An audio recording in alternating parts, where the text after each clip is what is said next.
নমস্কার বন্ধুরা, রুবির home kitchen with ব্লগে আপনাদের সকলকে স্বাগত জানাই। এখানে আমি একটি আলুর তরকারি বা আলুর দমের একটি রেসিপি বানাচ্ছি। যদি ভালো লাগে অবশ্যই আমাকে কমেন্ট করে জানাবেন। তো চলুন, এখানে আমি কড়াইয়ের মধ্যে কিছুটা পরিমাণ সরষের তেল দিয়েছি, আর দিয়ে নিচ্ছি এখানে দুটো মতন তেজপাতা, আর দিচ্ছি এখানে এক টুকরো দারচিনি আর একটা মতন এলাচ ফোড়ন হিসেবে দিয়ে দিলাম। তো এখানে আমি বড় বড় করে আলুগুলো পিস করে ধুয়ে পরিষ্কার করে রেখে এই কড়াইয়ের মধ্যে দিয়ে দিলাম।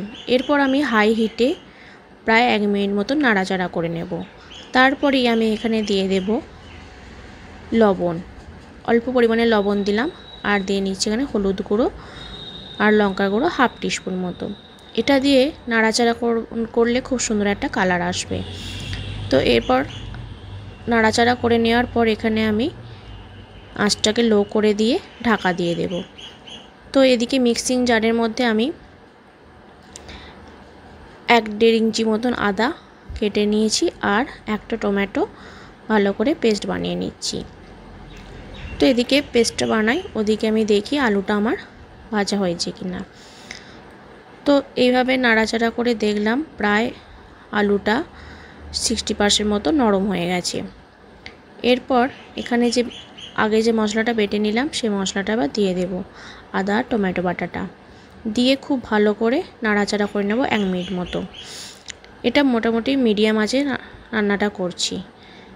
তারপর রেগুলার যে মশলা হয় ধনে গুঁড়ো, জিরে গুঁড়ো, লঙ্কার গুঁড়ো, হলুদ গুঁড়ো সমস্ত দিয়ে নিলাম, দিয়ে ভালো করে নাড়াচাড়া করে নিলাম।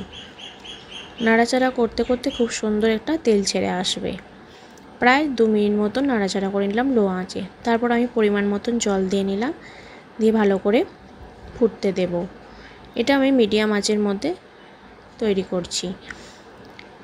এরপর এখানে আমি স্বাদ অনুযায়ী আমি লবণ দিচ্ছি, যেহেতু আগে আমি লবণ দিয়েছিলাম, আর দিচ্ছি চিনি, হাফ টিস্পুন মতন চিনি দিলাম। এটা অবশ্যই অপশনাল, আপনারা দিতে পারেন না দিতে পারেন, তবে দিলে খুব সুন্দর একটা টেস্ট আসে। আর দিয়ে দিলাম 1 চামচ মতন কাশ্মীরি লঙ্কার গুঁড়ো কালার আসার জন্য, দিয়ে খুব ভালো করে ফুটিয়ে নেব।